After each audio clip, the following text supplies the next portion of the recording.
ಪ್ರತಿನಿತ್ಯ ಮನೆಯಲ್ಲಿ ಅತ್ತೆ ಸೊಸೆಯಂದಿರ ಜಗಳಗಳು ಹೆಚ್ಚಾಗುತ್ತಿದ್ದರೆ ಅತ್ತೆ ಮಾತನ್ನು ಸೊಸೆ ಕೇಳ್ತಾ ಇಲ್ಲ, ಸೊಸೆ ಮಾತನ್ನು ಅತ್ತೆ ಮರ್ಯಾದೆ ಕೊಟ್ಟು ಸೊಸೆಗೆ ಗೌರವದಿಂದ ನೋಡ್ಕೊಳ್ತಾ ಇಲ್ಲ.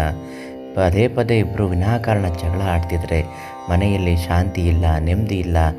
ಇಬ್ಬರ ನಡುವೆ ನಾನು ಗಂಡ ಅನ್ನಿಸ್ಕೊಂಡು ಮಗ ಅನ್ನಿಸ್ಕೊಂಡು ಇರಬೇಕು ಬೇಡವೋ ಅನ್ನೋ ಚಿಂತೆ ಆಗೋಗಿದೆ ಗುರುಗಳೇ ಅಂತ ಒಂದಿಬ್ಬರು ಮೂರು ಜನ ಫೋನ್ ಮಾಡಿ ಕೇಳಿದರು. ಅವರಿಗಾಗಿ ಈ ಒಂದು ಸರಳ ಪರಿಹಾರ, ಅದುವೇ ಅತ್ತೆ ಸೊಸೆಯ ಕಲಹ ನಿಲ್ಲಲು ಯಾವ ಒಂದು ನಿಯಮವನ್ನು ಪಾಲಿಸಬೇಕು ಅಂತ ಇವತ್ತಿನ ವಿಡಿಯೋದಲ್ಲಿ ತಿಳಿಸ್ಕೊಡ್ತೀವಿ. ನಿಮ್ಮ ಮನೆಯಲ್ಲಿ ಇಂತಹ ಅನೇಕ ಸಮಸ್ಯೆಗಳು ಏನಾದರೂ ಇತ್ತು ಅನ್ನೋದಾದರೆ ಶಾಶ್ವತ ಪರಿಹಾರಕ್ಕಾಗಿ ಪಂಡಿತ್ ಶಿವಾನಂದ ಗುರುಗಳಿಗೆ ಒಂದು ಫೋನ್ ಮಾಡಿ ಎಲ್ಲ ಸಮಸ್ಯೆಗೂ ಪರಿಹಾರವನ್ನು ನೀಡುತ್ತಾರೆ.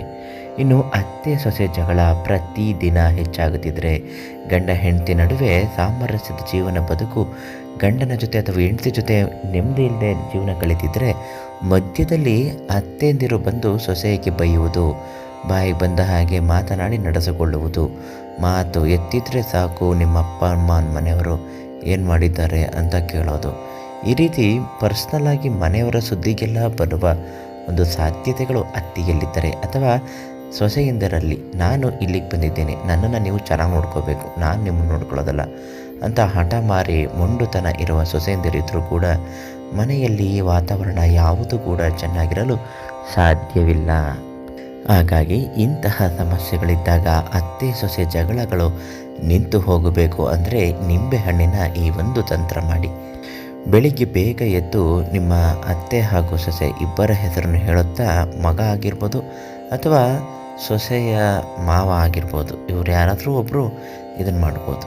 ಒಂದು ನಿಂಬೆ ಹಣ್ಣನ್ನು ಅದರ ಮೇಲೆ ಅವರ ಹೆಸರನ್ನು ಬರೆದು ಅದರ ಪಕ್ಕದಲ್ಲಿ ನಿಮ್ಮ ಹೆಸರನ್ನು ಬರೆದು, ಯಾವುದೇ ರೀತಿಯಾದಂತಹ ಸಮಸ್ಯೆಗಳು ಒಬ್ಬರಿಂದ ಒಬ್ಬರಿಗೆ ಆಗದೇ ಇರಲಿ ಅಂತ ಬೇಡಿಕೊಂಡು ಒಂದು ಕರ್ಪೂರವನ್ನು ಆ ನಿಂಬೆಹಣ್ಣಿನ ಮೇಲೆ ಹಚ್ಚಬೇಕು.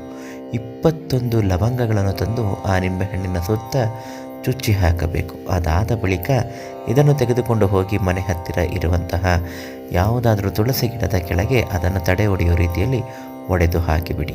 ಈ ರೀತಿ ಮಾಡಿ ಕಾಲಕ್ರಮೇಣ ಮನೆಯಲ್ಲಿ ಸುಖ ಶಾಂತಿ ನೆಮ್ಮದಿ ನೆಲೆಸುತ್ತೆ. ಅತ್ತೆ ಸೊಸೆ ಜಗಳಕ್ಕೆ ಇದು ರಾಮಬಾಣ ಇದ್ದ ಹಾಗೆ. ಈ ತಂತ್ರವನ್ನು ಮಾಡುವಾಗ ಒಂದು ನಿರ್ದಿಷ್ಟ ರಹಸ್ಯ ಮಂತ್ರವನ್ನು ಗುರುಗಳು ಹೇಳ್ಕೊಡ್ತಾರೆ. ಶಿವಾನಂದ ಗುರೂಜಿಗಳಿಗೆ ಒಂದು ಫೋನ್ ಮಾಡಿ ಎಲ್ಲ ಸಮಸ್ಯೆಗೂ ಪರಿಹಾರವನ್ನು ನೀಡ್ತಾರೆ.